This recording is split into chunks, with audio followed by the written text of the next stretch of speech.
அண்மை செய்தி.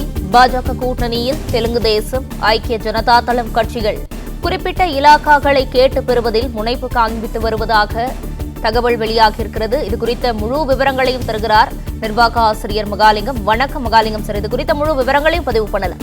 வணக்கம். தேசிய ஜனநாயக கூட்டணியில் இடம்பெற்றுள்ள கட்சிகளுக்கு எத்தனை அமைச்சர் பதவி, எந்தெந்த துறைகள் வழங்கப்படும் என்ற எதிர்பார்ப்பு குறித்து பல்வேறு புதிய தகவல்கள் தொடர்ந்து வெளியாகி கொண்டிருக்கிறது.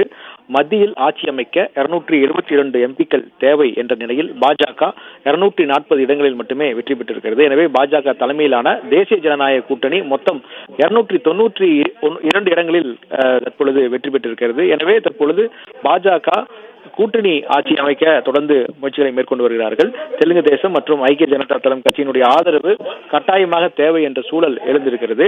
டெல்லியில் தற்பொழுது இது சம்பந்தமாக பாஜக தலைவர்கள் மற்றும் தெலுங்கு தேசம் மற்றும் ஐக்கிய ஜனதா தளம் உள்ளிட்ட தலைவர்களுடைய சந்திப்பு, இரண்டாம் கட்ட தலைவருடைய சந்திப்பும் ஆலோசனையும் தொடர்ந்து நடைபெற்றுக் கொண்டிருக்கிறது.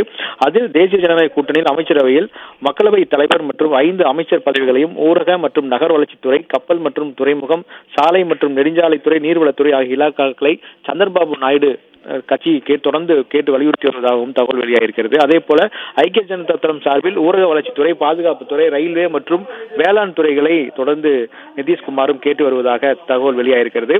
மாநிலங்களவை துணைத் தலைவர் பதவியும் அதே போல மக்களவை தலைவர் பதவியும் பெறுவதில் 2 கட்சிகளும் தொடர்ந்து முனைப்பு காட்டி வருவதாகவும் தகவல் சொல்லப்பட்டிருக்கிறது. மேலும் 2 கட்சி தலைவர்களும் தங்களின் மாநிலத்திற்கு சிறப்பு அந்தஸ்து வழங்க வேண்டும் என்று பாஜக தலைமையிடம் தொடர்ந்து வலியுறுத்தி வருவதாகவும் தகவல் சொல்லப்பட்டிருக்கிறது. எனவே இந்த நிலையில் இன்று மாலை மீண்டும் சந்திரபாபு நாயுடு டெல்லி செல்கிறார் என்ற தகவலும் கிடைத்திருக்கிறது. ஆந்திராவில் இன்று காலை புதிதாக தேர்வான எம்பிக்களுடன் சந்திரபாபு நாயுடு ஆலோசனை மேற்கொண்டார். அந்த ஆலோசனைக்கு பிறகு மீண்டும் அவர் டெல்லி செல்கிறார். அங்கு பாஜக முக்கிய நிர்வாகிகளை சந்தித்து ஆலோசனை நடத்துகிறார் என்ற தகவலும் சொல்லப்பட்டிருக்கிறது. இன்னொரு பக்கம் நாளை காலை பாஜக கூட்டணியில் இருக்கக்கூடிய தலைவர்களை பாஜக முக்கிய தலைவர்கள் சந்தித்து பேச இருக்கிறார்கள். அப்பொழுது இந்த இரு தலைவர்களுக்கும் இடையேயான பேச்சுவார்த்தையில் எந்தெந்த இலாக்காக்கள் யார் யாருக்கு என்ற இறுதி முடிவு நாளை மதியத்திற்குள் எடுக்கப்பட்டு வரும் என்ற தகவல் சொல்லப்பட்டிருக்கிறது. இது மட்டுமல்லாது நாளைக்கு தான் மிக முக்கியமான ஒரு கூட்டமும் நிகழ்வும் டெல்லியில் நடைபெற இருக்கிறது.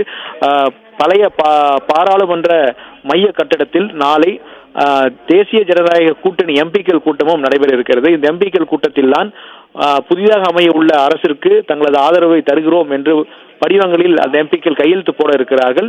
இந்த சூழ்நிலையில் எந்தெந்த இலாக்காக்கள் என்பது நாளை மதியத்திற்குள் முடிவாகிவிடும் என்ற தகவலும் தற்பொழுது வெளியாகிருக்கிறது. எனவே தற்பொழுது டெல்லியில் நாளை மதியத்திற்குள் ஒரு தெளிவான இலாக்கா ஒதுக்கீடு குறித்த தெளிவான தகவல் வெளியாகும் என்றும் டெல்லி வட்டாரங்கள் தெரிவிக்கின்றன. நாளை மாலை தேசிய ஜனநாயக கூட்டணி கட்சி தலைவர்கள் நேரடியாக சென்று பிரதமர் மோடி தலைமையில் மீண்டும் புதிய அரசு அமைப்பதற்கான உரிமை கோரும் முயற்சியை மேற்கொள்வார்கள் என்ற தகவலும் தற்பொழுது சொல்லப்பட்டிருக்கிறது.